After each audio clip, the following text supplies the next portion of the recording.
God is good All the time. and all the time. God is good. Jesus Christ. Almighty God. Sa Diyos po ang pinakamataas na papuri. Patuloy po nating lingapin ang panawagan ng Banal na Espiritu. At ang Banal na Espiritu ay hindi tinatanggap ng sanlibutan sapagkat ito ay hindi nakikita. Subalit doon sa mga tumatanggap, sila po yung mga kinalugdan ng Diyos at magampanan nila ang tungkulin sa mga bagay na ukol sa Espiritu. At sa araw na ito tayo po ay patuloy na magbulay-bulay sa salita ng Diyos. At muli, atin pong buksan ang ating Biblia. Nasa pag-aaral sa salita ng Diyos as Office of the Bishop. Makikita po natin yung implementation sa pagpasok sa kaharian ng Panginoon. Sapagkat whether we like it or not, ang mundong ito ay magdanas ng galit ng Diyos. Ang galit ng Diyos ay hindi po kaya pong tigilan ng anumang teknolohiya sa ibabaw ng daigdig na ito. Sapagkat walang bagay na hindi mula sa Diyos, maging sikretong mga bagay, anumang bagay narito sa ibabaw ng mundong ito. Pangailangan man ng tao, kinatatakutan man ng tao, saan mang lugar siya sa daigdig naninirahan, ang galit ng Diyos ay makarating saan mang panig sa daigdig. Kaya binalaan niya ang may marami pong mga anak. Sa sulat ni Apostol Pablo, maging sa sulat ng mga apostol, sapagkat darating ang gutom, kapighatian, at ang gutom kapighatian ay hindi para sa mga mananampalataya, kundi para doon sa mga taong tumatangkilik sa panawagan ng Banal na Espiritu. Halimbawa po, sabi sa Biblia, huwag kayong umayon sa takbo ng sanlibutan.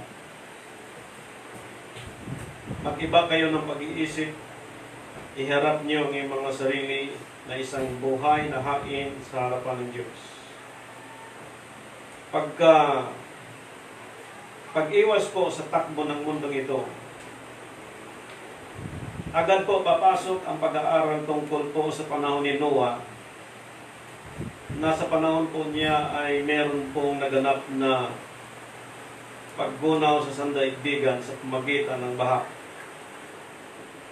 At sa panahon po natin, ay meron din pong paggunaw na gagawin ng Diyos, ngunit hindi na po sa paraan ng tubig at baha, kundi sa paraan ng apoy. High blood, sakit, karamdaman ng bawat tao sa kasalukuyan, either local and international, and different hospital, private or public hospital. Yung kalooban ng Diyos sa lahat ng tao, ginamit niya ang mga propeta, ginamit niya ang mga apostol, ginamit niya ang kanyang larawan upang huwag ang sino mang mapahamak kundi magkaroon ng buhay na walang hanggan. Now, the spiritual mechanics of God, ginamit niya ang lahat ng bagay upang ang bawat nakikinig sa sinasabi ng Espiritu, sila lang po yung mga taong kinalugdan ng Diyos. This Ministry of Reconciliation, Philippine International Missionary, wala siyang pinipili at ito po ay para lang sa mga interesado at sa mga hindi interesado, hindi din interesado ang Diyos sa Kanya. Subalit ipinakita ng Scripture kung gaano kalaki ang diferensya ng Espiritong binigay ng Diyos sa tao at yung Espiritu na binigay ng Diyos kay Kristo At sa ating panahon, yung Espiritu ni Kristo ay mananahan sa bawat sumampalataya at sumunod at nakinig sa sinasabi ng Espiritu. Kaya sinabi ni Apostol Pablo, lumakad kayo ayon sa Espiritu. Now, hihimayin po natin ang Scripture to prove na talagang merong tatlong bagay na ibinigay ng Diyos at nilarawan niya na merong katawan, kaluluwa at Espiritu. At tingnan po natin sa aklat po ng unang Tesalonika bilang pasimula sa pag-aaral ng salita ng Diyos sa chapter 5 verse 23. Dito po ay ating mababasa. At pagkabanalin kayong lubos ng Diyos din ng kapayapaan at ang Espiritu at ang inyong espiritu at kaluluwa at katawan ay ingatan buo na walang kapintasan sa pagparito ng ating Panginoong Jesucristo. Now, the coming of our Lord Jesus Christ, na marami pong naghihintay sa pagbabalik ng ating Panginoong Jesucristo, na bago dumating ito, ipinakita ang katayuan ng mga espiritu na nasa tao at makikita din natin ang mga taong ito kung anong espiritong meron. So before the coming of our Lord Jesus Christ, itong katawan, kaluluwa at espiritu, kinakailangan po na ma-maintain niya, na madatnan ito bago madatnan ng buo. The whole spirit, soul, and body be preserved blameless unto the coming of our Lord Jesus Christ. Okay, let us start. Basahin po natin yung aklat sa sulat ni Apostol Pablo sa 1 Corinthians chapter 2 verse 21. Praise God. So dito po sa chapter 2 verse 11. Verse 11. 1 Corinthians chapter 2 verse 11. Sapagkat sino sa mga tao ang nakakilala ng mga bagay ng tao, kundi ang espiritu ng tao.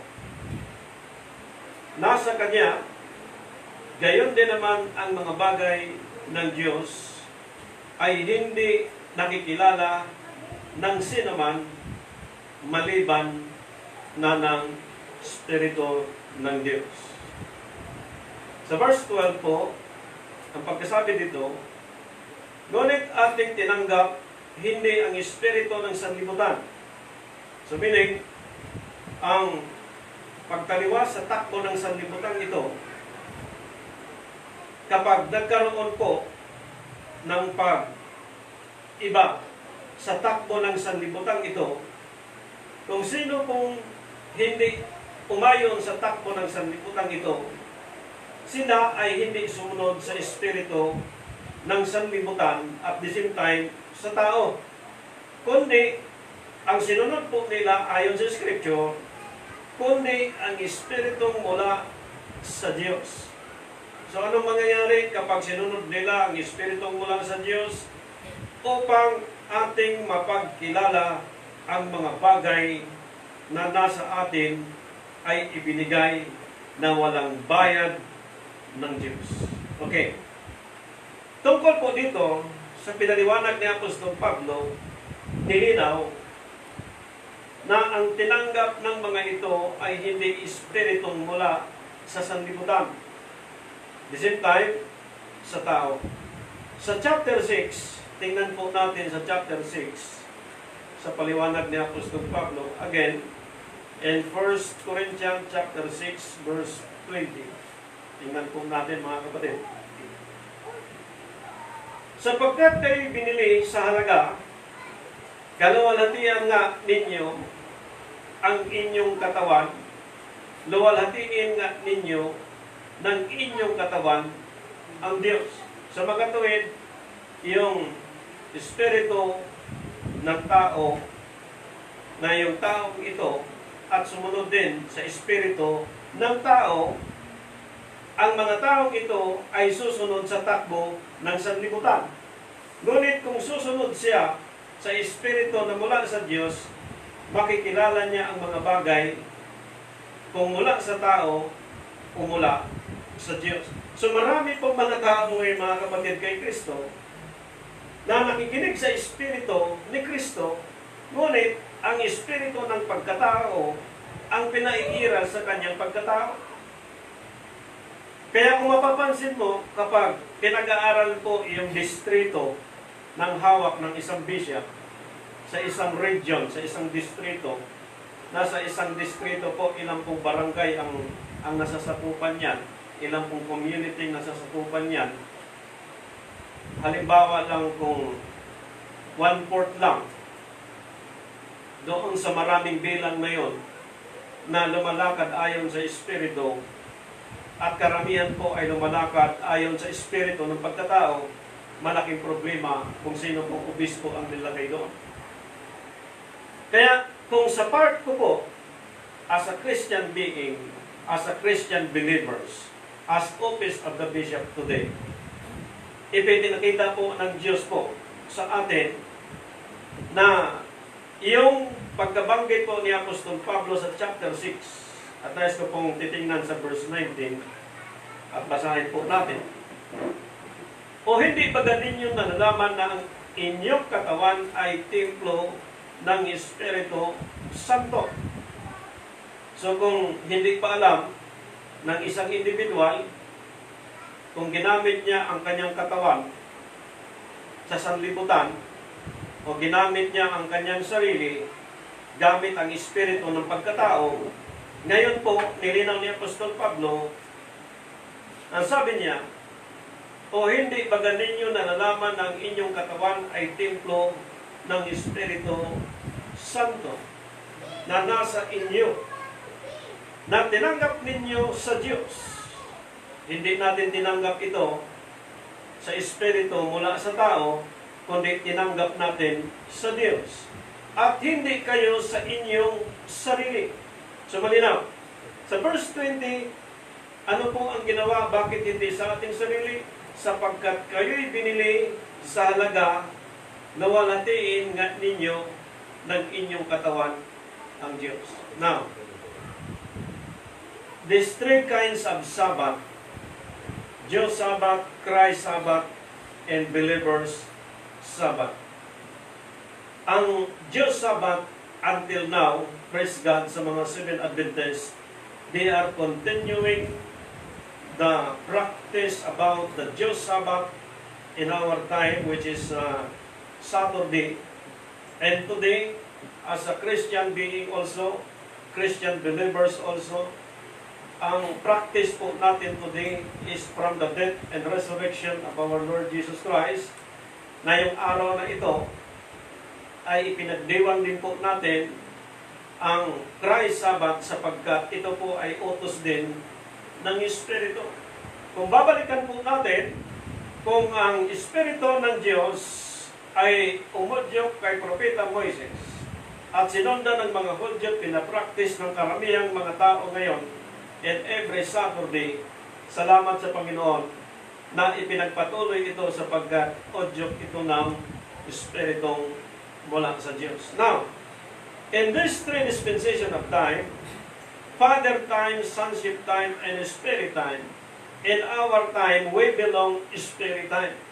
Now, yung Spirit of man or Espiritu na bigay ng Diyos sa tao at yung Espiritu ni Kristo, nang sabi dito, o hindi ba ninyo nalaman na ang inyong katawan ay templo ng Espiritu Santo na nasa inyo, na tinanggap ninyo sa Diyos. Sa magatuwid, ang mga Espiritu na ito na nagtuturo sa lahat ng bagay at nagpaalala sa lahat ng bagay at ginagampanan yung mga tungkulin tungkol sa Espiritu, sila din yung makaunawa tungkol sa Diyos. So kung sila lang nakaunawa tungkol sa Diyos, ang pagkapaliwanag ko ng Scripture ang mga katawang ito, sila yung tinutukoy na templo ng Diyos. Ngayon, in how many community in our time, how many individuals in our time, how many Christian being in our time? Sabihin na lang natin, 5,000. Na doon sa 5,000 ay may isang bishop doon. At doon sa 5,000, hindi lahat po sumusunod at lumakad sa Espiritu ayon sa binigay ng Diyos mula sa Diyos kay Kristo at sa panahon po natin. At tinanggap ng tao ang pagiging Kristiyano, ang pagiging naglilingkod sa Diyos. Ngunit hindi niya alam na yung Espiritu, yung templo na yon ay pananahanan ng Espiritu, na yung Espiritu na ito, sabi ni Apostol Pablo, ay nasa inyo. Ay karamihan ngayon po, hindi alam ang Espiritu ng Diyos ay nasa Kanya. At hindi kayo sa inyong sarili, sapagkat kayo binili sa halaga, luwalhatiin nga ninyo ang inyong katawan, ang Diyos. So paano po maluwalhati sa katawan ng bawat individual ang Diyos kung ang mga ito ay umaayon sa takbo ng sanlibutan? Paano maluwalhati ang Diyos sa buong mundong ito kung ang buong mundo ay tinatabangan ng pandemya o karamdaman o sakit? Paano maluwalhati ang Diyos kung ang katawan ay puro sakit? Paano maluwalhati ang Diyos kung ang katawan na ito ay hindi naglilingkod sa Diyos? Paano maluwalhati ang Diyos sa katawan ito kung hindi kumikilala tungkol sa mga bagay tungkol sa Diyos? Very simple logic, mga kapatid, kay Kristo. Pag kumikilala ang isang katawan na siya ay templo ng Diyos, tahanan ng Espiritu Santo, kumikilala din siya sa mga bagay na ukol sa Diyos. Bakit po hindi nagagawa? Ganyan po ang Espiritu ng tao. At hindi nagtatapos po na datnan lang ang Diyos ang isang tao, ang kanya ng kaluluwa. Hindi. Body, soul, and spirit, datnang buo ng Panginoon. Na bago dumating ang kanyang second coming, ayon sa Scripture, sa kanyang pagbabalik, sa kanyang pagdating, ang katawan kailangan i-prepare. Sapagkat ang katawan natin ang pinakamahina sa lahat ng bagay. Kailangan ihanda siya sa buong kapuspusan ng banal na Espiritu, sapagkat ang katawan natin, ito ang target ng wickedness of the flesh. Material, lahat ng bagay na sa ibabaw ng mundong ito ang target po, ang ating flesh. Now, let us continue. Dito po sa scripture na ito, sa binasa po natin, pupuntahan po natin ang pagkasulat din ni Apostol Santiago sa kanyang panahon. At atin pong basahin po dito sa kanyang sulat sa chapter 2, verse 26. Hallelujah. Sabi po dito, for us the body without the spirit is dead. Therefore, nagbigay ang Diyos ng Espiritu sa tao.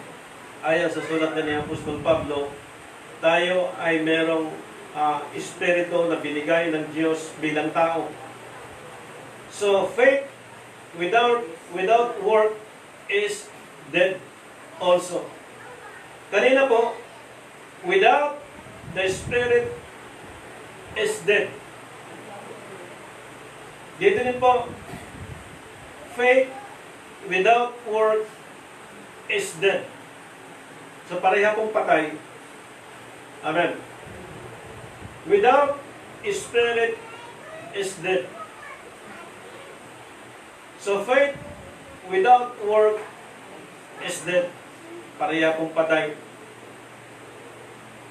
Sa makatuwid, hindi pwede pong manatili lang ang kalagayan ng isang tao na buhay siya, na kung may sakit siya, magpa-hospital lang, buhay siya, na kung meron siyang sakit, tatawag lang siya ng doktor, o online lang siya, So, hindi po maaari sapagkat nilinaw ng Scripture sapagkat kung paano ang katawan na walang espiritu ay patay. Tingnan niyo po, mga kapatid kay Kristo. So, kailangan ang tao, lagyan siya ng Diyos ng espiritu para maging buhay siya.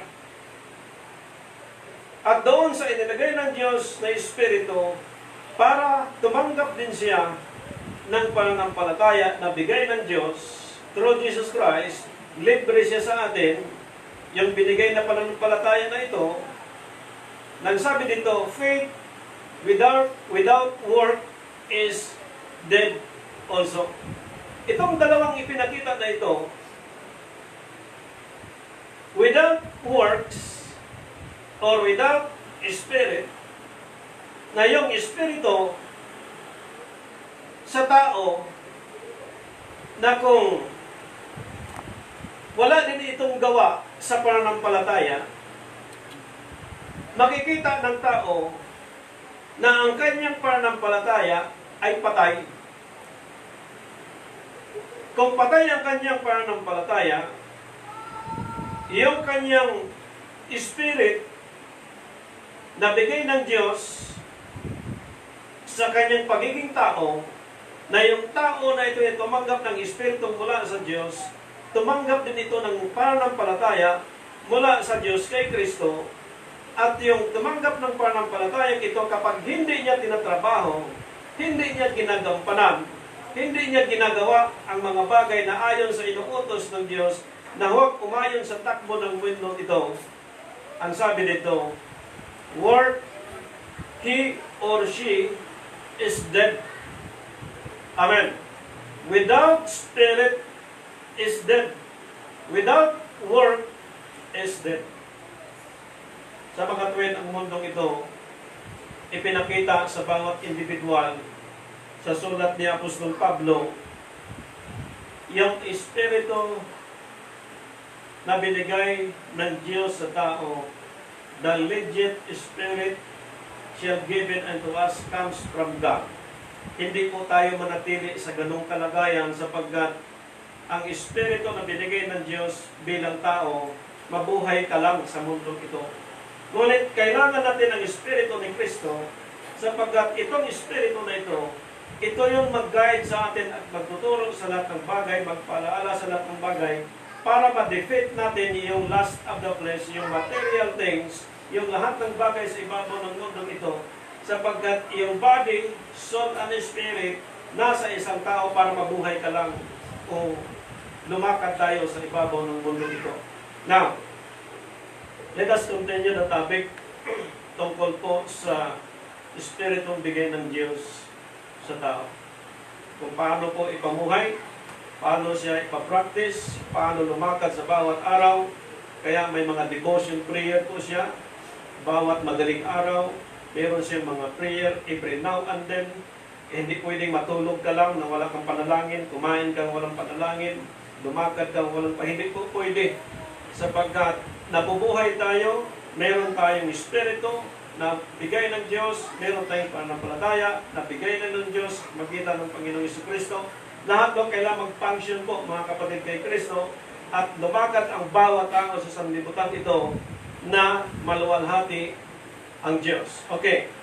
Let us read Ecclesiastes chapter 12, verse 7 po, mga kapatid kay Kristo. Hallelujah.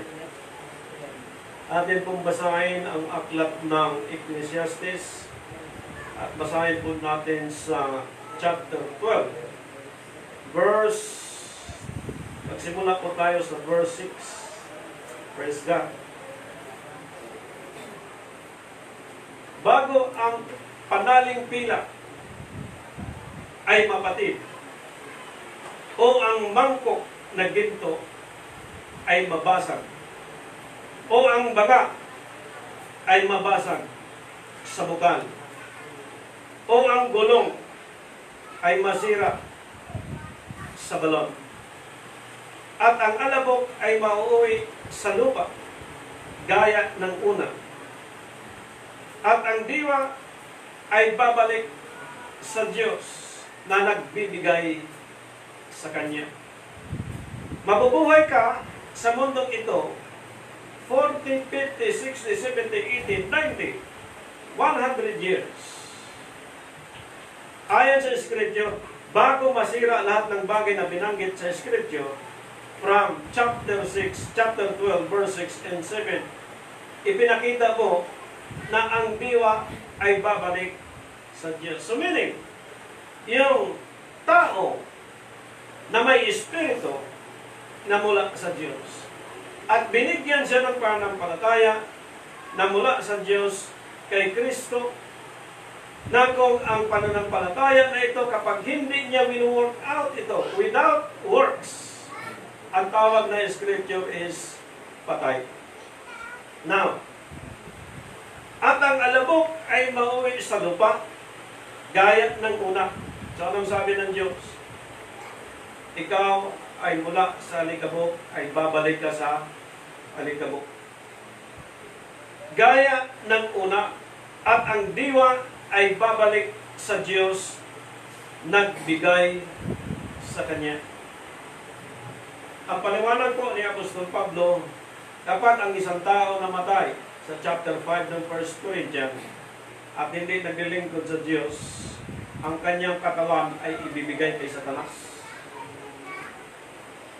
At ang kanyang espiritu ay babalik sa Panginoon.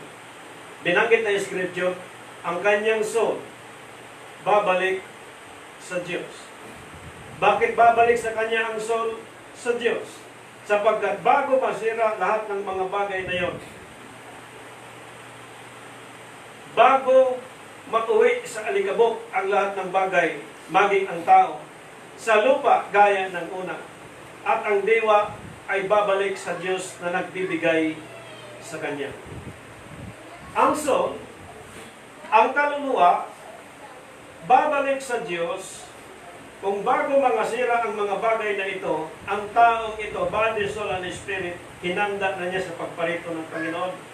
Tumanggap siya ng Espiritu as a human being, and he lived and they lived saan mang bansa sa ibabaw ng mundong ito, at niluwalhati niya ang Diyos sa paggamit na ng pananampalataya na bigay sa kanya ng Panginoon. Ibig sabihin, buhay siya.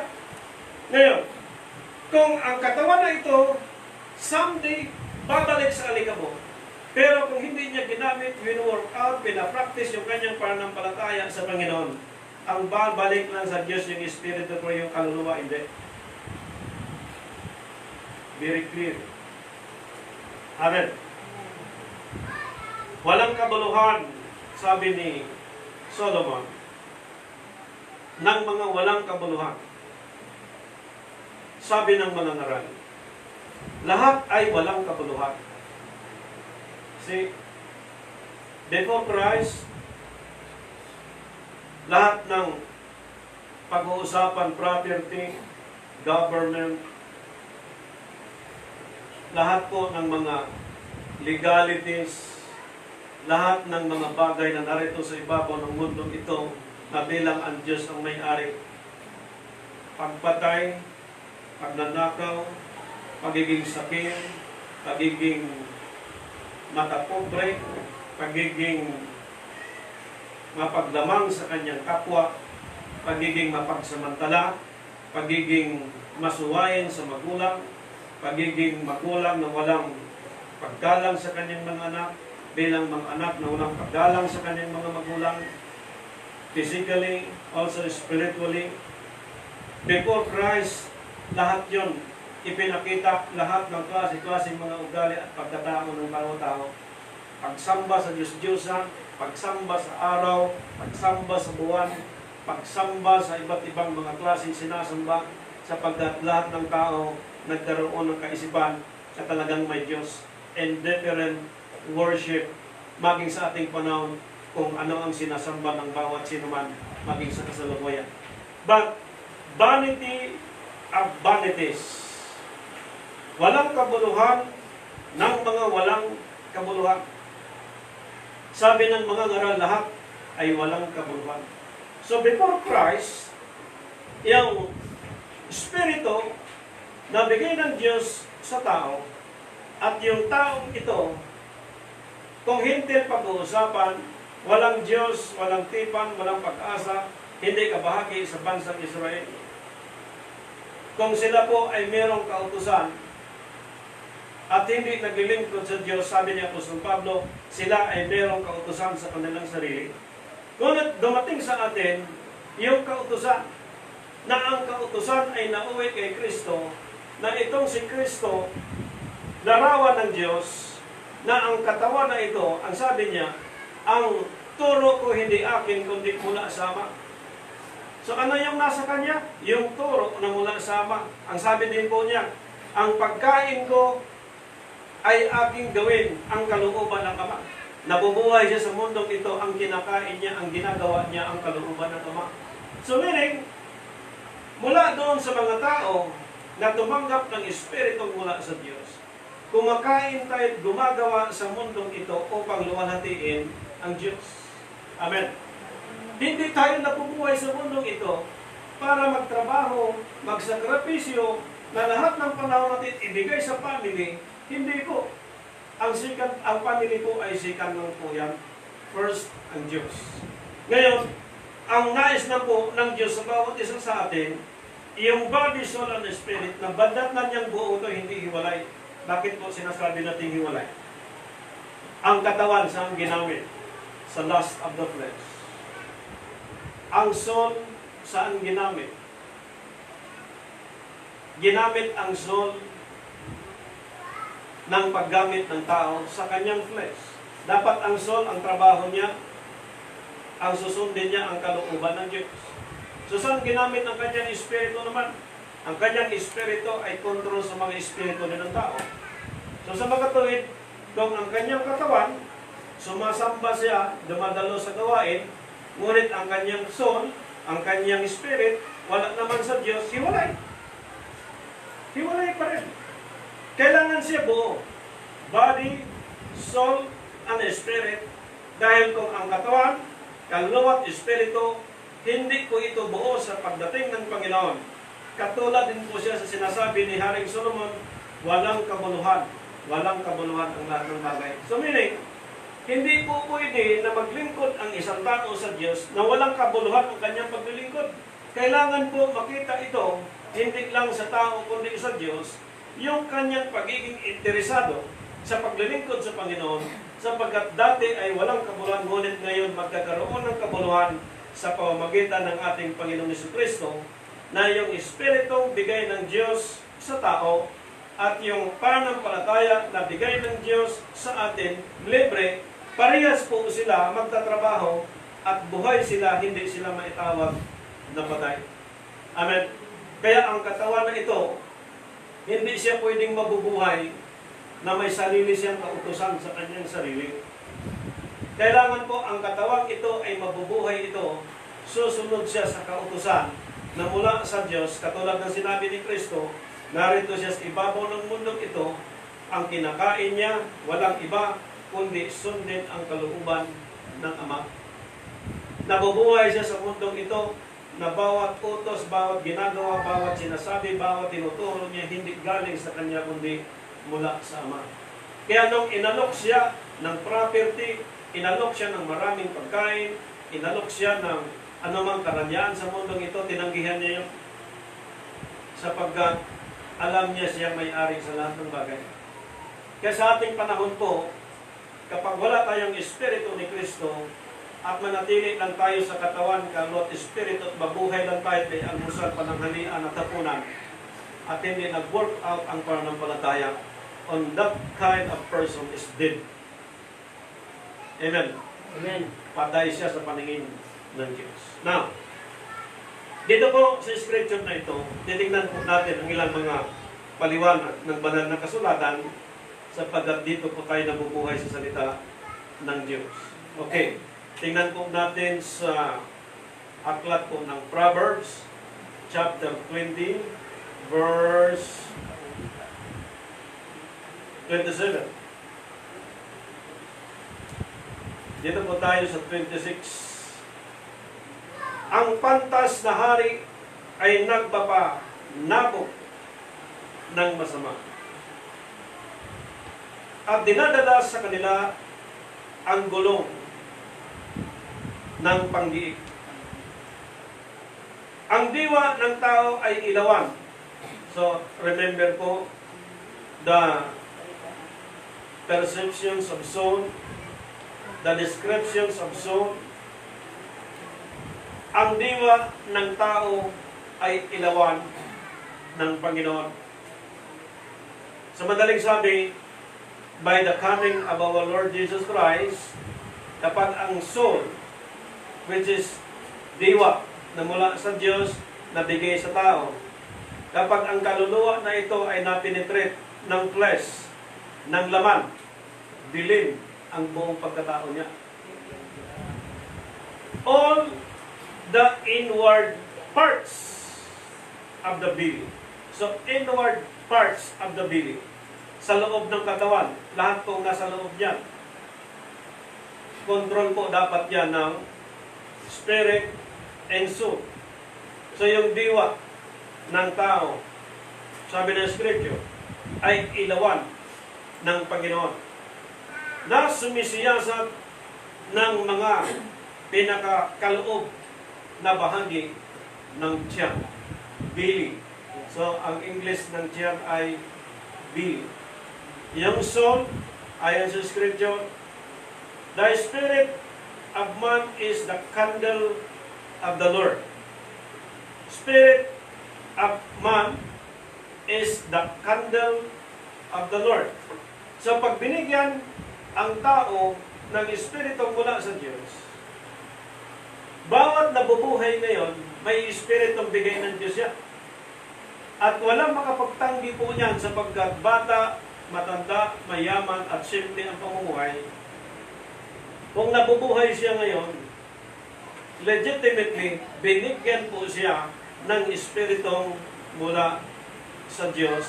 At ang Espiritu na ito ay bigay ng Diyos sa tao. Okay. The Spirit of man is the candle of the Lord.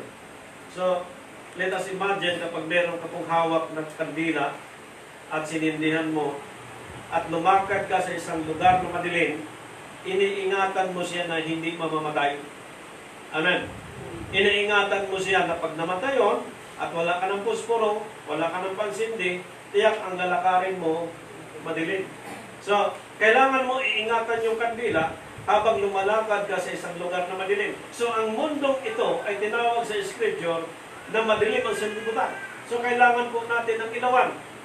Una, ibinigay ng Diyos si Kristo sa atin upang ang mundo na ito ay lumiwanag.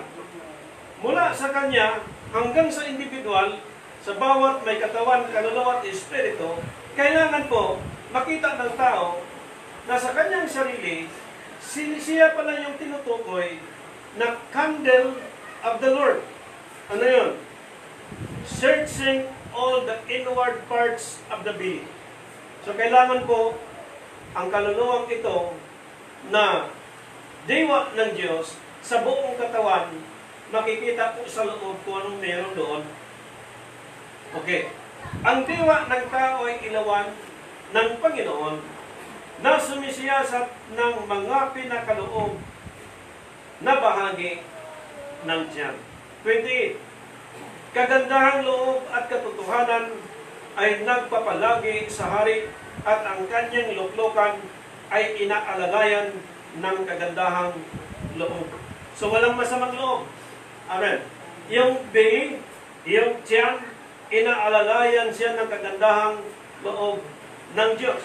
So, hindi makapenetrate yung lust of the flesh as a human being, yung spirit na bigay ng Diyos sa tao, at yung espiritu na ito ay kailangan po maipractice, maisagawa ang mga bagay na inuutos ng Diyos, anumang bagay na ito, sapagkat iyong pananampalataya na bigay ng libre na mula sa Diyos, kailangan po maipractice at mabuhay siya, sapagkat kung wala siyang gawa, matatawag siya isang patay.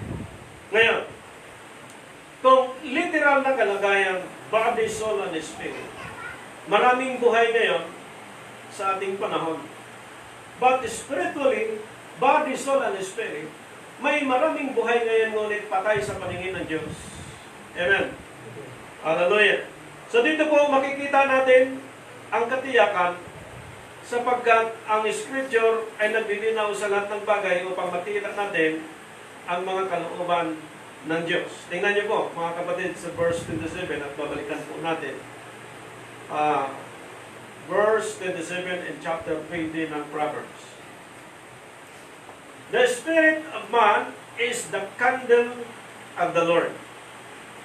Ilawan. Searching all the inward parts of the belly. Ang diwa ng tao ay ilawan ng Panginoon na sumisiyasat ng mga pinakaloob na bahagi ng tiyan.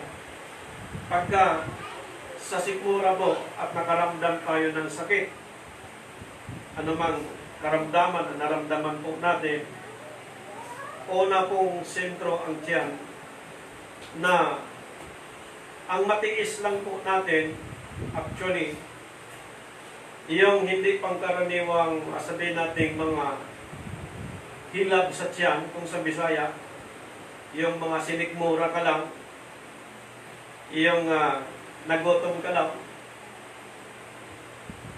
matitiis natin, ngunit pagdating ng panahon na ang iyong tiyan ay masira, kahit sa loob ka ng bus, sa loob ka ng kotse, saan kang lugar, parang ikaw mamatay mo na kapag hindi mo na ilabas yung sira ng iyong tiyan.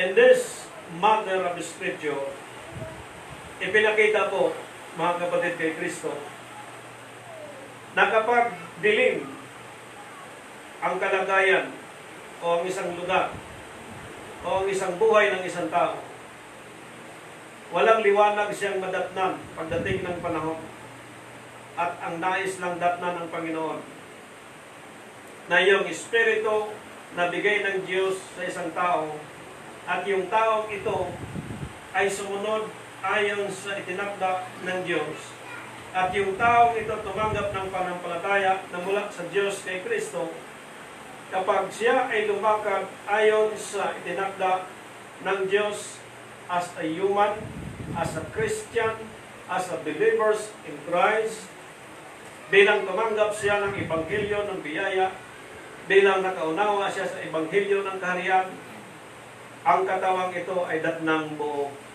ng Panginoon. Ngunit, kapag hindi po buo ang kanyang katawan sa pagparito ng Panginoon, ang sabi ng Matthew chapter 7, 7:21, I think, tingnan natin.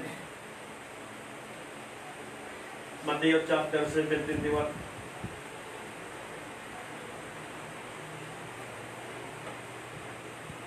Hindi ang bawat nagsasabi sa akin, Panginoon, Panginoon, ay papasok sa kaharian ng langit, kundi ang gumaganap ng kalooban ng aking Ama na nasa langit. The owner sa gospel of grace and the gospel of the kingdom is our Lord Jesus Christ. Ang isang tao na pumasok sa sangkalangitan, ito lang ang gumaganap at kumakain at nabubuhay sa mundong ito in almost 33 and a half. Kaya tinawag siyang the Anointed One, the Holy One, na sa ating panahon po ipinakita na kahit sino mong tumatawag na Panginoon, Panginoon sa ating panahon ay hindi papasok sa kaharian ng Diyos. Sa makatuwid, mayroon pong word, gospel of grace and gospel of kingdom. So sa gospel of kingdom, sila yung kumakain, sila yung sumunod, like Jesus Christ, na pumasok sa kaharian ng Diyos, na yung area na yun, siya lang yung umupo sa kanan ng trono ng Ama ayon sa Revelation. Sa ating panahon, physically, na nabubuhay sa ibabaw ng mundong ito, body, soul, and spirit, kapag hindi ka umaayon sa takbo ng mundong ito, katulad ni Jesus Christ, na naghahari mula ngayon at magpakailanman, na yung mga taong ito na hindi umaayon sa takbo ng mundong ito, ang mga taong ito ay meron pong tendency na papasok sila sa kaharian ng Diyos. Ano yung qualification? Iyaon lamang gumaganap sa kalooban ng Ama. Amen. Sabi ni Christ, ang pagkain ko ay gawin ang kalooban ng Ama. Ang turo ko hindi akin kundi mula sa Ama. Maraming nagturo ngayon, maraming nabubuhay ngayon, binubula lang ang Diyos. Amen. How many bishop in our time na napakahusay at napakagaling? Wala tayong panama. Graduate ng 4 years, 5 years, 8 years, 10 years. Ang husay po mga kapatid. Pero saan nang sila bumagsak? Bumagsak po sila dahil ang Espiritu na bigay ng Diyos sa tao, ang panampalataya na bigay ng Diyos sa tao ng libre. Ang faith na ito hindi po nag-work. Ibig sabihin, kung nag-work ang faith, pag sinabi mong ang Diyos ay makapangyarihan sa lahat, patunayan mo. Pag sinabi mong ang Diyos ay may-ari lahat ng bagay, patunayan mo. Pag sinabi mong talagang ang Diyos ay handang nangako sa lahat ng naglilingkod sa Kanya, patunayan mo. Hindi po puro lang sa bibig. Amen. Hindi lang puro sa salita. Sapagkat ang Diyos ay hindi Diyos ng kalikuan, kundi Diyos ng kapayapaan. Eh kung hindi mo kaya, bakit pipilitin mong bulahin ang Diyos ng tao? Kung hindi kayang gampanan ang mga tungkulin, hindi magpakumbaba tayo sa Panginoon na hindi din kayang gampanan. Pero kung magpakita ang tao na siya may kakayanang gampanan ang mga tungkulin sa gawain ng Panginoon pero hindi naman, ay huwag na mga kapatid. Dahil kung ikaw ay malakas sa panalangin, ay salamat sa Panginoon na malakas ka sa panalangin. Saan yan magpapangsyon? Doon sa mga side natin na mahina sa pananampalataya. Doon po titirahin yan. Amen. Kaya po tayo na ginamit ng Diyos, inilihim ang lahat ng bagay na ito sa angkan at lahi. Ang lahi ko, ang lahi ng bawat isa, ginamit ng Panginoon para ang buong lahi natin, through you and through me, maligtas din sa posibleng pakana ng kaaway. Kaya tayo hindi pwedeng tutulog-tulog lang. In every believers in our time, in every Christians in our time, in every independent church in our time, hindi pa tulog-tulog. And I thank you unto the Lord sapagkat sa ilang bilang na bilyon ng tao sa ibabaw ng mundong ito, tinawag tayo. At hindi tayo bibigyan ng Panginoon ng isang pamatok na mabigat, kundi magaan. Tayo lang po ang pilit na magpasa ng mabigat. Napakagaan po ang binigay ng Diyos sa atin. Kaya salamat sa Diyos as office of the Bishop sa maraming experience at karanasan na dinanas po natin. At huwag natin pabayaan na ang mga bagay na yan ay maparam lang at hindi natin makita ang kadakilaan ng Diyos dyan. Kaya dito po sa ating pinag-aralan, and let us continue before the conclusion, mga kapatid kay Kristo. The soul, spirit, and body, datna ng Diyos na walang kapintasan. Sa kaarawan ng Panginoon sa kanyang pagparito. Ang kaarawan ng Diyos, hindi lang sa year 2030, 2040, kundi anytime pwede dumating ang Panginoon. Kaya sumulat ang mga apostol na humanda tayo sapagkat ang magnanakaw ay darating po, hindi natin nalalaman. Kaya kung preparation po ang gagawin natin, patuloy tayo sa pag-aaral, sa pagbabasa, sa pagbulay-bulay ng salita ng Diyos, especially the leaders in our time, in every church congregation, sapagkat kailangan mapakain ang mga tupa, lalo na ang mga may takot sa Diyos, upang sa anumang paraan ng Diyos ay makasunod po tayo. Okay. How about the soul? Tingnan po natin. Yung kaluluwa. Psalms chapter 32 verse 4. The body, soul, and spirit, lahat po makita ito at hayag sa paningin ng Diyos, maging sa paningin natin bilang tao. At ang sabi ni Haring David sa kanyang panahon, chapter 32, verse 4. Tingnan po natin. sapagkat araw at gabi ay mabigat sa akin ang iyong kamay.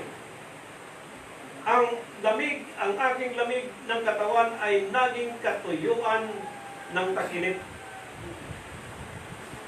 Aking kinilala ang aking kasalanan sa iyo. At ang aking kasamaan ay hindi ko ikinubli. Aking sinabi, aking ipahayag ang aking pagsalangsang sa Panginoon. At inyong ipinatawad ang kasamaan ng aking kasalanan. So the point is, body, soul, and spirit, ang kaluluwa na ito, at katawan. Kung ang katawan ay may naramdaman, kung ang katawan ay depressed, ay distress, or stress, yun din ang mukha ng kanyang kaluluwa. Are we agree? Amen. Pero kung masaya ang kanyang kaluluwa, ang kanyang katawan, masaya din ang kanyang kaluluwa. Pero kung ang kanyang katawan, ang kanyang mukha, Berde Santo, ang kanyang mukha, parang nilagyan ng timbangan ng gilingan. Ang kanyang mukha, punong-puno ng problema. Pag tinignan mo, ang bigat ng problema. Pag tinignan mo, ang bigat ng kalungkutan na taglay ng tao niya. But, David in his time, sinurinder niya sa Diyos, sinabi niya sa Diyos yung ginawa niyang kasalanan laban sa Diyos. Ngunit sa panahon natin, maraming mga tao nagtakip pa ng kasalanan. Maraming pang mga tao ngayon nagkubli sa kasalanan. Maraming mga tao ngayon ipinagtanggol pa ang kasalanan. So how can we see on your own face na ikaw at ako ay masaya sa harapan ng Diyos? Hindi pwedeng mailihim yan sapagkat iyong kaluluwa mo siyang ilaw ng ating bili. Ang ating espiritu as a human being, candle yan, ilawan, na yung ilaw na yan ang sinusundan natin habang naglalakad. In our time, si Jesus Christ yan. He is the way, the truth, and the life. No one can go to the Father except by our Lord Jesus Christ. Now, this time, ang sabi ni Haring David, I will confess my transgression unto the Lord. So sino ka mang tao sa ibabaw ng mundong ito, ano mang iyong katayuan, you will confess your transgression unto the Lord. And thou forgivest the iniquity of my sin. Nilinaw ni Haring David po sa kanyang sulat, na siya'y sumasadlangsang talaga sa Diyos. Ibig sabihin, kung ang kaluluwa ay nakaramdam ng lungkot, ganon din ang kanyang katawan. Kung may sakit ang kanyang katawan, may sakit din ang kanyang kaluluwa. Kung may sakit ang kanyang kaluluwa, may sakit din ang kanyang katawan. So mga tuwid, mayroong kasalanan na kung hindi mo ginawa, yan ay minana mo sa iyong lahi. At dahil minana mo sa iyong lahi, pagpasok mo kay Kristo, tumanggap ka ng pananampalataya mula sa Diyos kay Kristo, kailangan bitawan ng tao yung tinanggap niyang sumpa mula sa kanyang lahi, sapagkat sabi ng Romans chapter 8 verse 1, there is no condemnation in Christ Jesus. Sa mga tuwid, dati meron siyang kautusan sa kanyang sarili, at lahat na kautusan na ito na minana niya sa kanyang lahi, at yung mga lahi na ito ay meron pong itinuturo sa kanya na pagpasok mo kay Kristo, tanggalin mo lahat yan. Kapag hindi mo tinanggal yan, lahat ng sumpa susunod sa iyo yan. At yung body, yung soul, yung spirit, dat na ng Panginoon hindi buo. So sino lang ang makaintindi about the gospel of the kingdom? Yung pumasok lang po sa kaharian ng Panginoon. Pero yung nasa labas, hindi interesado. Amen. Because yung pumasok sa kaharian ng Diyos ayon sa Mateo 7:21, yung gumaganap lang sa kalooban ng Panginoon. Ngayon, ilan lang po yung gumaganap sa kalooban ng Diyos? Halimbawa sa Bagong Silang, ilan ang barangay in how many phase 1, phase 2, phase 3, phase 5, phase 6, phase 7? Ilan? Di ba isa lang? How many mayors in every barangay? Isa lang din. In our time, sa mga ginamit ng Diyos sa mga bishop, hindi po lahat bishop. Hindi po lahat pastor. Depende sa qualification na tinanggap ng isang tao kung ipinamamuhay niya o hindi. Now, this time, gaano kalaki ang problema ng mga ginamit ng Panginoon pagdating sa reconciliation sa body, soul, and spirit. Sapagkat kahit pupunta kami ng mall, pupunta tayo ng shopping center, sa palengke, pupunta tayo sa iba't ibang lugar, bibihira lang ang mga taong makikita mong naglalakad na masaya sa kanyang sarili. Lahat po iniisip ang problema, paano sa ingin bukas, paano ibayad sa kuryente, paano ibayad sa iba't ibang mga utang. Although talagang may mga utang tayo, dahil hindi ka pwedeng makainom ng tubig kung hindi ka magbayad sa nawasa. Hindi ka pwedeng makapanood ng TV kung hindi ka magbayad sa bayaran ng mineral o sa kuryente. Lahat ng bagay dito sa Metro Manila, puro po gastusin. Amen. At nakikita po ng bawat isa sa atin, ng bawat pamilya, ng bawat pangangailangan ng bawat isa. Kaya yung soul ng tao ngayon kay Kristo, mapapansin natin, like David in his time, na mula nung siya po ay nag-surrender sa Panginoon, ang sabi sa kanyang sulat, ang sabi niya, nais ko lang balikan, mabigat sa akin ang iyong kamay. Ang aking lamig ng katawan ay naging katuyuan ng tag-init. Aking kinilala ang aking kasalanan sa iyo. At aking kasamaan ay hindi ko itinubli. Aking sinabi, aking ipahayag ang aking pagsalangsang sa Panginoon. At iyong ipinatawad ang kasamaan ng aking kasalanan. So kapag ang isang tao, hindi po siya nagbigay, nag-surrender sa Diyos sa kanyang mga ginagawa, yung kasalanan niya nanatili pa rin sa kanya, yung sumpa nanatili pa rin sa kanya. Kaya pagdating ng Panginoon, by second coming, hindi po ang tatlong bagay na yan. Okay. Again, Psalms chapter 42, verse 6. Tingnan po natin mga kapatid kay Kristo. Sa verse 6, O Diyos ko, ang aking kaluluwa ay nanglulumo sa loob ko. So bakit nanglulumo? Sapagkat nung time na yun, hindi pa sinurinder ni David sa Diyos yung ginawa niyang kasalanan. Ang tao kapag malungkot, sobra. Ang tao kapag depressed, sobra. Ang kanyang kaluluwa ay nalulungkot.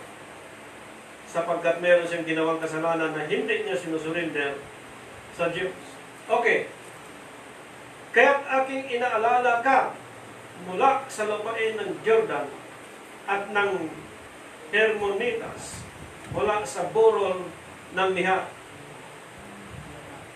Kalaliman ay tumatawag sa kalaliman, sa hugong ng iyong mga baha. Lahat ng iyong alon at ang iyong malaking alon ay nagsitabon sa akin. Si Haring David, bilang hari ng Israel, maraming dintot pinap. Nung siya nagkasala sa Diyos, hindi nakapagbigay ng kasayahan sa kanya yung dintot pinap sa kanyang kaharian. Kailan niya natamasa yung kapayapaan? Kailan tinanggal sa kanya ng Diyos ang kanyang kalungkutan? Nung siya'y nagbigay ng total surrender sa Panginoon at inalahad niya sa Diyos lahat ng ginawa niyang pagkakamali laban sa Diyos. Sa madaling sabi,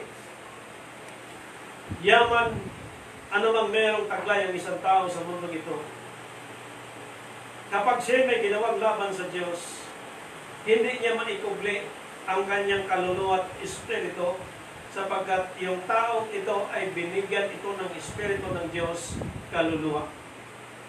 Kaya kung ang isang kaluluwa ay nakaramdam po ng isang kalagayang katulad kay Haring David, kung anong hitsura ng kanyang physical na mukha, ganun din ang hitsura ng kanyang kaluluwa. Pag pumasok ka po sa mga ospital at may umiire at sumisigaw sa sobrang sakit ng kanyang karamdaman at mayroong mga tao na hindi halos makangiti dahil naka-oxygen niya, naka-mask na yung mukha, nasa ICU, bilang na lang ang oras, hindi na makangiti. Ganon ang itsura ng kaluluwa. In other words, ang mga kaluluwa ito na dumating sa puntong ganon, ay merong ginawang kasalanan sa Diyos na hindi sinusurrender sa Panginoon. Hindi lang po dahil nagkamali ang isang tao, hindi niya sinasadya, tapos na ang isang bagay. May mga bagay ang nangyari sa mundong ito na huwag tayong magpakontrol sa espiritu ng tao. Sapagkat ang taong yon at pagiging tao ng isang tao, kapwa din ay may espiritu na mula sa Diyos na binigay sa kanya at binigay din sa iyo. So never kang magpakontrol sa espiritu na yun dahil may espiritu ka rin tinanggap mula sa Diyos. Amen. Lalo na sa paglilingkod sa Diyos, na ang kailangan mag-lead sa atin hindi yung espiritu ng tao dahil may espiritu din ako, kundi ang espiritu ni Kristo ang mag-lead sa atin sapagkat body, soul, and spirit kailangan dat ng buo yan. So hindi pwede na ang katawan may ibang ginagawa, hindi rin pwede na ang kaluluwa may ibang ginagawa, at hindi rin pwede ang espiritu ay may ibang ginagawa. Kaya yung salita na wala man ako dyan, ngunit ang espiritu nasa inyo, pandadaya yun. Amen. Kaya kung ikaw may sakit, may karamdaman, gusto mong gumaling, use your faith, comes from God. Yung babae, sabi niya, makahawak na ako sa laylayan, gagaling ang aking sakit. Wala siyang pakialam sa mga tao. Ang gusto niyang gumaling. Nung nahawakan niya ang laylayan sa damit ng Panginoon, gumaling siya by faith. Let us exercise and practice kung anong faith na binigay sa atin ng Panginoon. If you do, this faith comes from God. You will heal in Jesus Christ's name. Pero kung hindi mo practice ang pananampalataya na mula sa Diyos, you are dead by the insight of God. Amen. Kaya ito po ang ating pinasalamatan sa Diyos, mga kapatid kay Kristo. Nagustuhin ng katawan na tayo lungkutin in almost how many months. Pero salamat sa Diyos, pinaligaya tayo sa banal na Espiritu. Amen. Tayo ay napenetrate ng banal na Espiritu upang i-maintain ang ating sigla, ang ating kalakasan, ang ating katatagan sa pagpilingkod sa Diyos. No matter what ang ating tinitingnan, hindi tao, kundi yung Espiritu ng Diyos na kumukontrol sa atin sa bawat araw at gabi. Kaya, dito po, mga kapatid kay Kristo, bakit natin pinag-uusapan ito?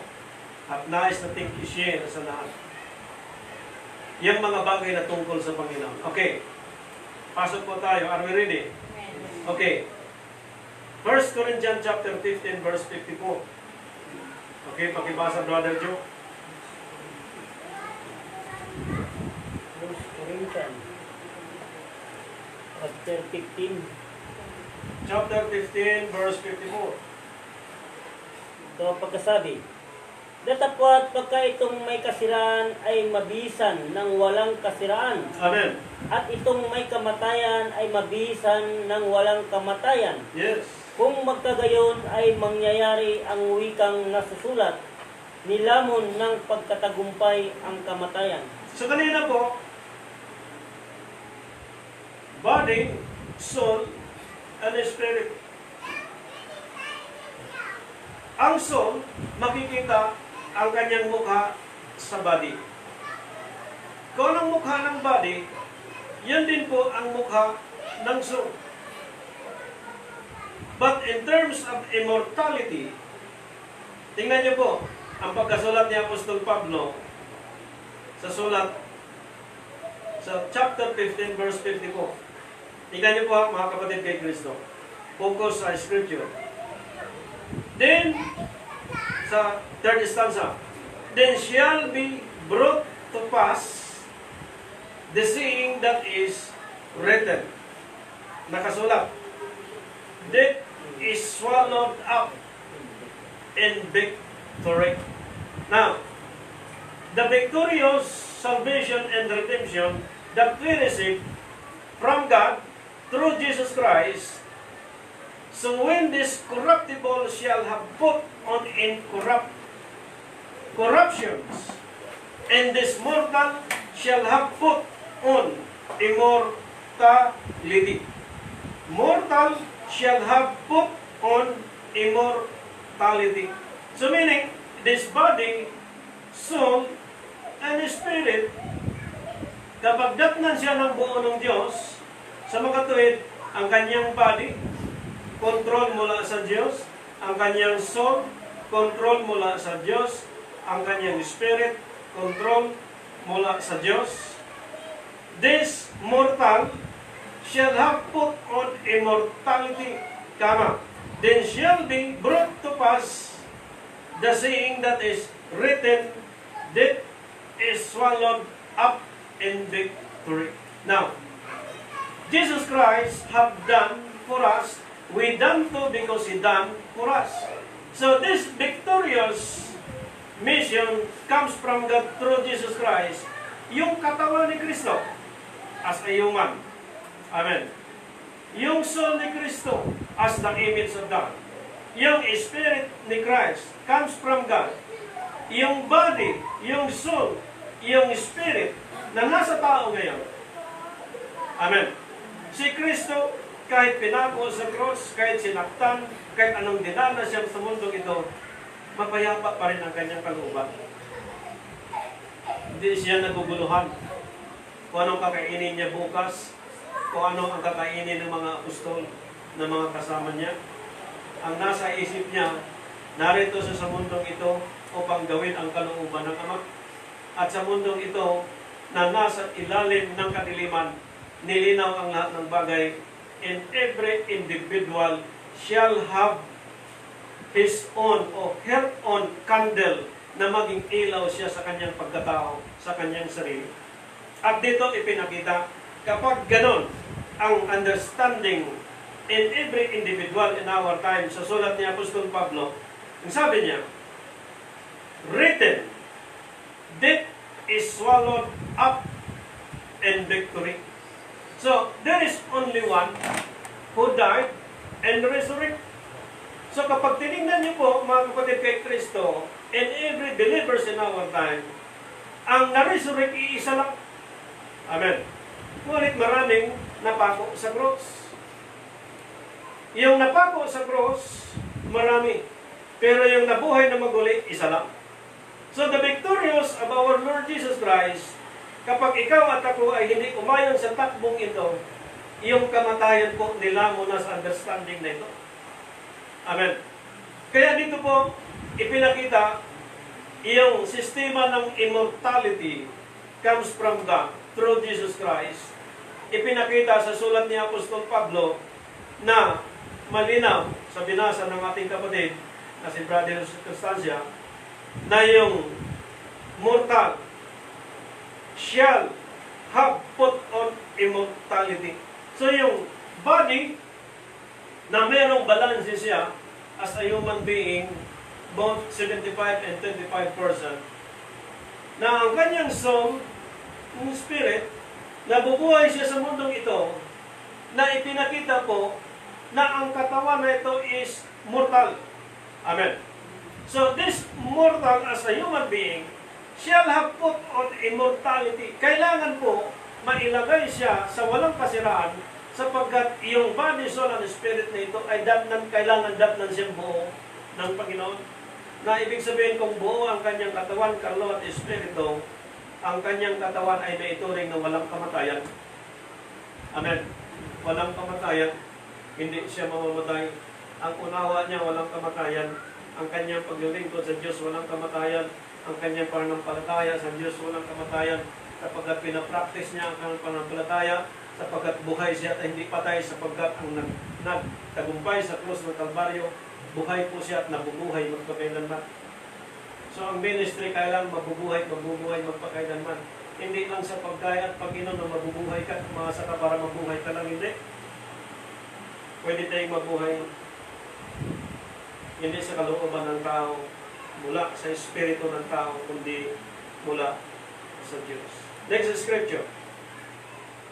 Matthew chapter 10 verse 20. Brother Jose. Chapter 10 verse 20. Hallelujah. 10:28 ng Mateo. Amen. At huwag kayong mga takot sa mga nagsisipatay ng katawan. Datapwat hindi nakakapatay ng sa kaluluwa, kundi bagkos ang katakutan ninyo'y yaong makapupuksa sa kaluluwa at sa katawan sa impyerno. Any missionary, north, south, east, west, napakaraming missionary. At lahat po, ang mentality nila, hindi sila takot sa pumapatay ng katawan. In our time, as a Christian being, kapag pinag-uusapan po yung part ng immortality, ibig sabihin, you are ready anytime. Because anytime, darating ang Panginoon sa hindi natin iniisip. At huwag kayong mga takot sa mga nagsipatay ng katawan. Dapat hindi nakakapatay sa kaluluwa, kundi bagkus ang katakutan ninyo yaong makapupuksa sa kaluluwa at sa katawan sa impyerno. Tingnan niyo po. Ang Diyos lang ang makapupuksa ng kaluluwa at sa katawan sa impyerno. Sabi ni Apostol Pablo, ang katawan, kapag hindi ginamit sa paglilingkod sa Diyos, ibigay kay Satanas. Papatayin ka talaga niyan. At kapag namatay ang isang taong makasalanan, ang kanyang katawan ibigay kay Satanas, ang kanyang espiritu ay babalik sa Diyos. Kaya tanong natin, nasaan yung kaluluwa? Ang kaluluwa po, mga kapatid, kay Kristo, ang sabi dito, kundi bagkus ang katawan ninyo yaong makapupuksa sa kaluluwa at sa katawan sa impyerno. Kaya mayroong mga kinukundina, yung mga ninuno, bago tayo pinanganak. Na namatay sila sa pamumuhay na may respeto sa kapwa at walang pagkaalam sa kautusan ng Diyos. Sabi ng Scripture, sila ay hahatulan din sa pamamagitan ng kanilang gawa. Pero kung dumating ang kautusan, nakarinig na, nagsalita ng Diyos, hindi ipinamumuhay, hindi ginagamit sa paglilingkod sa Diyos. Pag namatay yung mga kapatid, ang katawan, ibigay kay Satanas ang kaluluwa sa impyerno yan. Kaya mayroong mga kaluluwang nagkundina. Alam mo si Bisaya ang kundina? Every year, every birth, inalayan sa lamisa, pinapakain yung mga kaluluwang kundina. Dahil minsan hiningian ng anong bagay dahil sa mga kaluluwa. Pero yung kaluluwang yan, mga kundina.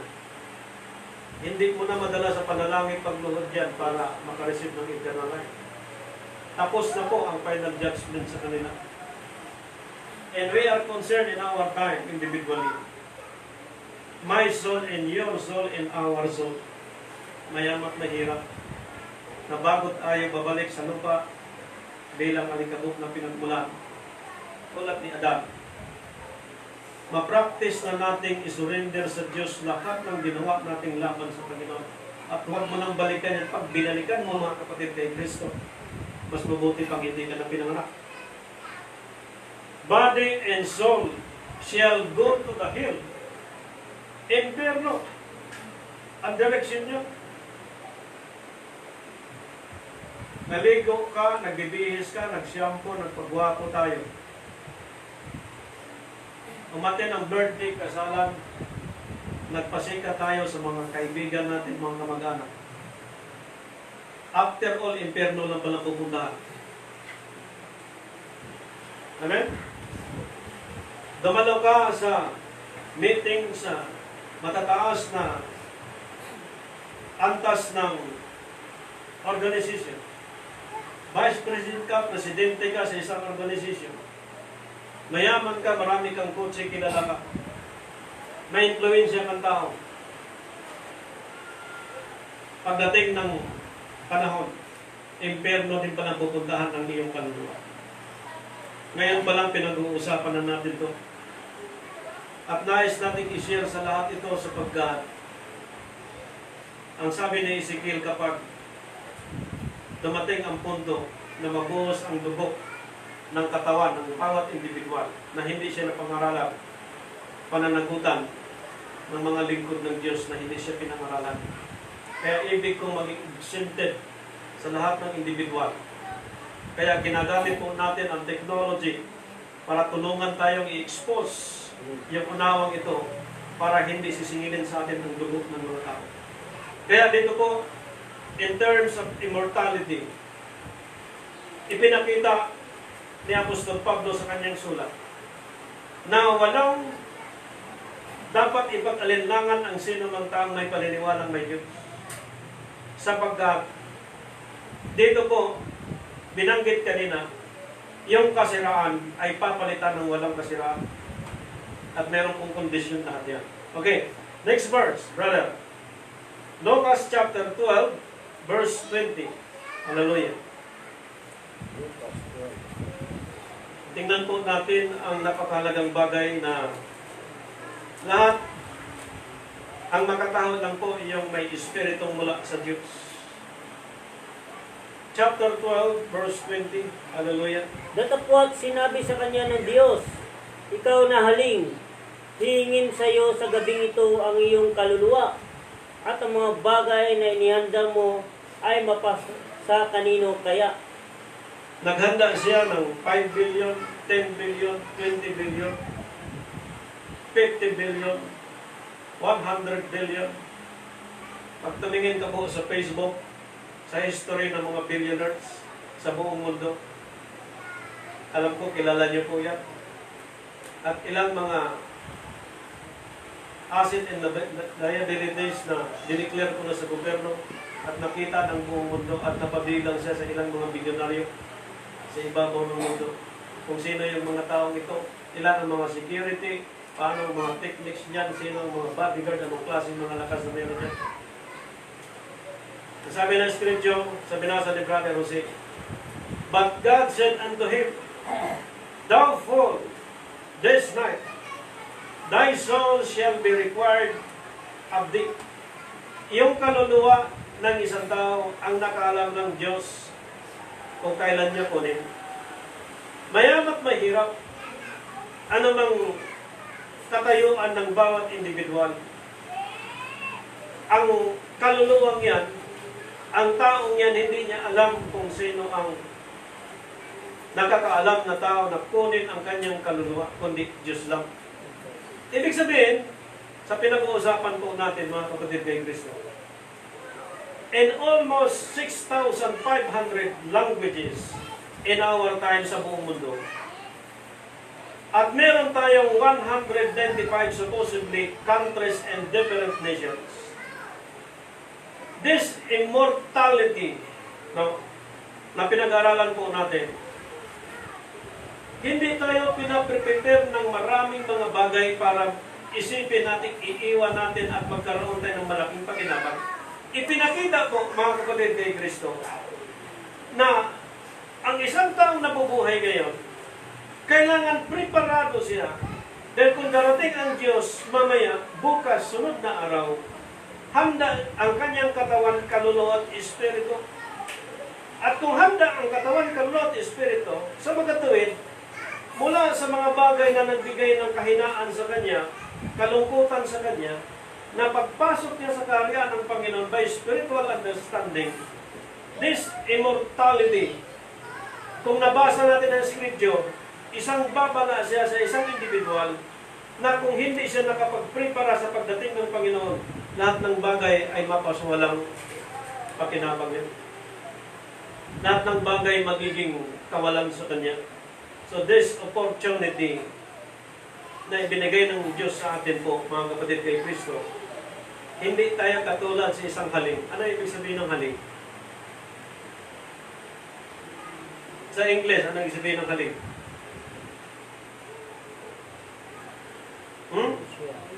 But God said unto him, Fool. Thou fool. So what is the meaning of fool? Sa dictionary, F-double-O-L.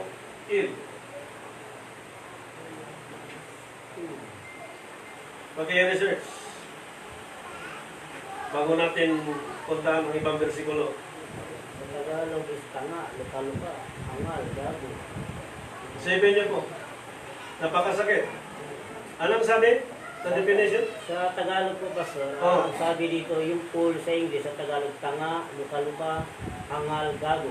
Subukan mo magsalita ng mga ganyang termino in public. Bobo, Maraming manalakit sa iyo. luko-luko. Maraming magsalita ng masakit laban sa iyo. Subalit mali ng scripture. In English lang. Amen. But God said unto him, Thou fool. Sa Tagalog, yun ang binasa ni Brother Jose. Luko-luko. Sa Bisaya, mas matindi po yan. Alim. Amen. Hallelujah. Masakit, di po ba? Amen. Pero hindi tayo masasaktan sapagkat we receive the immortality, which is the body, soul, and spirit. Natatawa na lang po tayo. This night, the soul shall be required of thee. So yung mga ganong binanggit ni Brother Jose, pupuri ng Diyos na hindi niya malaman. Amen. Sa mga tuwid, hindi tayo magiging ganon sa kasalukuyan kung nagbabasa tayo ng Biblia, kung sinurrender natin sa Diyos lahat ng ginawa natin laban sa Panginoon, kung ginagamit natin ang ating pananampalataya, nag-practice, nag-work out po tayo, dakna ng Panginoon, body, soul, and spirit, hindi tayo magkaroon ng sakit, hindi tayo magkaroon ng karamdaman. Bakit po? Sapagkat ang Espiritu Santo ay magtuturo sa lahat ng bagay at magpaalala sa lahat ng bagay. Nag-aral ka, nagbasa ka, nalangin ka, nag-devotion ka, ibig sabihin, nag-study ka sa salita ng Panginoon, kaya sabi ng Scripture, search the Scripture. So hindi ka na magiging T-E-N-J sapagkat nag-search ka sa Scripture. Amen. Okay, next Scripture, Brother Jose.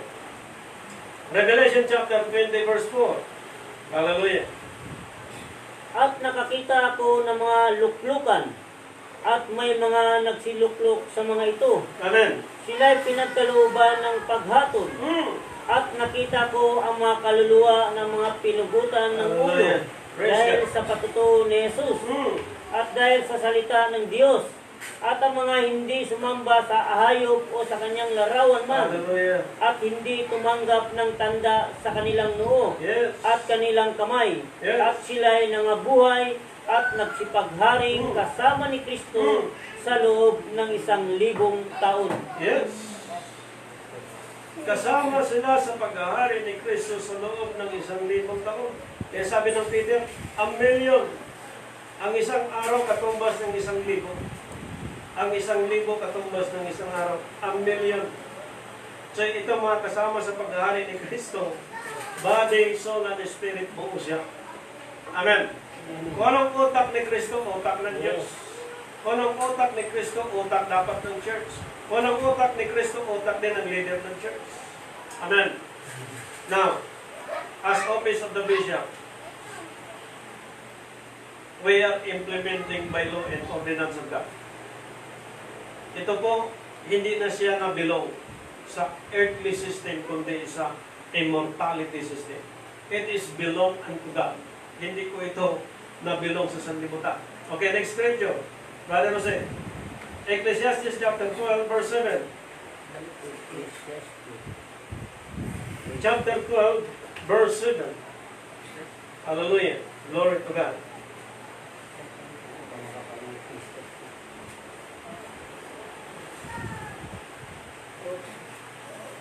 Chapter 12, verse 7. 7. At ang ang alabok ay mauwi sa lupa, Mm. gaya ng una, at ang diwa ay mababalik sa Diyos Mm. na nagbigay sa Kanya. Very clear. Hallelujah. Yung katawan, babalik sa Ang tabok, alikabok. return to the earth. Yung soul, babalik sa Diyos. Why? Because he or she are received the immortality body comes from God through Jesus Christ. Pero kung ang isang tao namatay, umayon sa takbo ng mundong ito, ang kanyang body babalik sa alikabok. Ang kanyang soul sa impyerno. Yes. Amen.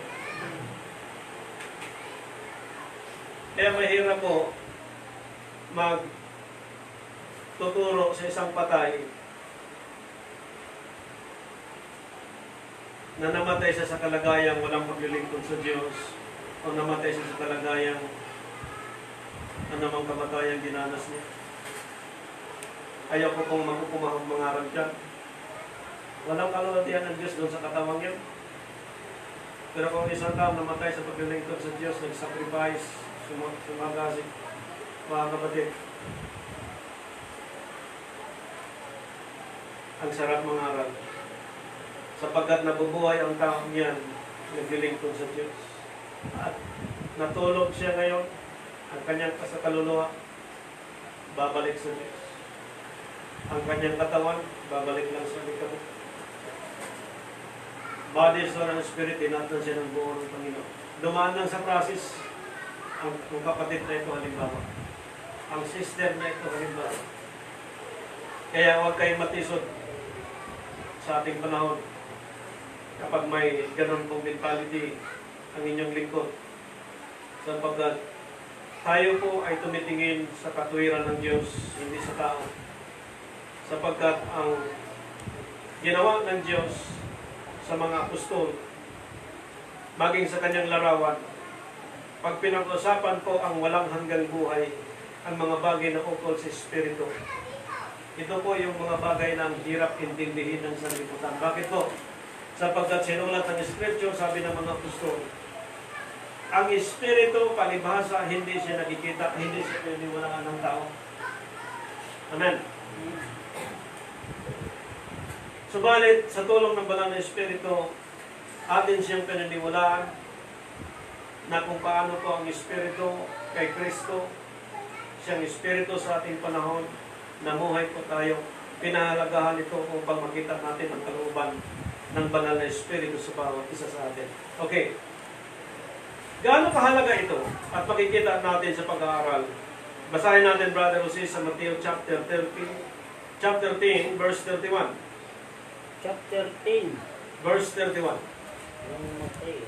Tingnan po natin sapagkat from the eternal life, the immortality comes from God inside of His kingdom. So, gaano ito kahalaga? Tingnan natin. Sulat ni Apostol Mateo, chapter 6, verse 25. 6:25. Okay, dito tayo sa Mateo muna. Chapter 6, verse 25. 6:25 ng Mateo. Amen. Kaya nga sinasabi ko sa inyo, huwag kayong mga balisa sa inyong pamumuhay, kung ano baga ang inyong kakanin, Yes. o kung ano ang inyong iinumin. Amen. Kahit ang sa inyong katawan, Mm. kung ano ang inyong daramtin. Mm. Hindi baga mahigit ang buhay kaysa pagkain, Mm. at ang katawan kaysa pananamit? Hello. Mahigit. Higit pa ang inyong buhay kaysa pagkain, kaysa katawan sa inyong pananamit. Gaano kahalaga ang Diyos o ang isang katawan, kaluluwa at espiritu. Next, chapter 10, verse 31, Brother Jose. 10:31. Huwag nga kayong mga takot, kayo'y lalong mahalaga kaysa maraming maya. Amen. So, we encourage almost 175 billion sinamatay. Kapag ikaw ay may Diyos na pinaglilingkuran, at kung hindi mo naintindihan ang language ng Tagalog, pag mayaman ka, bumili ka ng translator na gadget para maintindihan mo. And almost 6,500 in different language sa buong mundong ito. Pagkakataon na natin upang gamitin natin ang mga asset mula sa Panginoon upang maintindihan natin ang mga kalooban ng Diyos sa bawat isa sa atin, kung gaano kahalaga tayo sa paningin ng Diyos bilang mga taong nabubuhay sa ibabaw ng mundong ito, sa panig po ng mga accountant, ng mga abogado, ng mga doktor, sa panig po ng mga pastor, mga naglingkod sa Diyos, mga taong may mga profession. Ang bawat isa ay merong tungkulin sa bawat individual, sapagkat hindi lahat po tapos ng doktor, hindi lahat tapos ng abogasya, hindi lahat po may mga profession. Kaya bawat isa, maging sa atin, ay may kanya-kanyang mga tungkulin upang ang katawan, kaluluwa at espiritu ay gagamitin natin sa paglilingkod sa Diyos, na datnan ito ng Diyos na buo. So gaano kahalaga ito? Ganon kahalaga ang paningin ng Panginoon, na higit pa tayo sa pagkain, higit pa tayo sa pananamit. Kaya ang sabi ng Scripture, huwag kang mabali sa katawan. Amen. Huwag kang mabali sa kaluluwa. Huwag ka rin mabali sa espiritu. Lucas chapter 9 verse 25, Brother Jose. Chapter 9 verse 25. 9:25. Amen. Lucas. Ito ang pagkasabi. Sapagkat ano ang pakikinabangin ng tao kung makamtan niya ang buong sanlibutan at mawawala o mapapahamak ang kanyang sarili. For what is a man? Advantage if he gain the whole world and lose himself or be cast away. So malinaw. In terms of immortality, as a preciousness in our time, as a Christian being, or any Christian believers in our time, mahalaga tayo sa paningin ng Panginoon.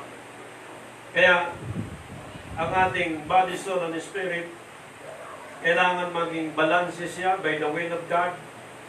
Tinuturuan siya paano i-balanse ang body, paano i-balanse ang soul, paano i-balanse ang spirit, at yung immortality in favor of God sa mundong ito, sa paghahari ni Kristo sa 1,000 taon, ang ating pong ini-implement sa tulong ng Banal na Espiritu, yung mga bagay na walang kamatayan. Amen. So kung sinabi ng Biblia, Abib 14, ang Abib 14, ang korderong pinatay sa laman. Ngayon sa ating panahon si Kristo, na yung katawan na ito ay muling nabuhay. Ibig sabihin walang kamatayan kapag sinilibrate ang eksaktong Feast of Passover. So after the Feast of Passover, yung 1 week na yun, na after doon sa 1 week na yun, bibilang ka, at yung bilang na yun sa Pentecostes, kapag eksakto ang bilang pagbaba ng Espiritu, tulad sa chapter 1 and chapter 2 ng Gawa, na pagbaba ng Espiritu, eksaktong pwersang mula sa Diyos na bumaba sa mga apostol doon sa 120 katao, ipinakita yung kapangyarihan na ito na tumayo si Apostol Pedro at nangaral siya sa mga Hudyo maging sa ating panahon upang tibayin ang Iglesia ng Diyos. After the Pentecost time, pagtakbo po ng maraming panahon hanggang sa panahon po natin, in chapter 21, verse 3 ng Revelation, ang tabernakulo ng Diyos ay nasa mga tao na. So this body, soul, and spirit, they receive immortality not only by literal, also spiritual. Why? Because we are the precious than any material things above in this earth. Mahalaga tayo sa paningin ng Panginoon. Kaya ang lahat ng ito, ipinakita ng Diyos sa atin, ang pagpapatuloy sa pag-aaral, sapagkat kung material ang pinag-uusapan, ang material na bagay, ang Diyos ay mag-provide. Kung spiritual din pag-uusapan, higit sa lahat, ang Diyos ay mag-provide din. Kaya ang ating body, soul, and spirit, ipinakita ngayon using by the Scripture, na ang ating katawan, kaluluwa at espiritu, datna ng buo ng Panginoon na walang kapintasan. At bukas po, patuloy natin ang isang topic na ating binanggit kanina. For the meantime, sa ating pagtatapos, atin pong binabati bawat isa na isang maligayang pagdiriwang sa kapahingahan, body, soul, and spirit. Sa araw na ito, in God bless po sa bawat isa. Sa Diyos po ang papuri.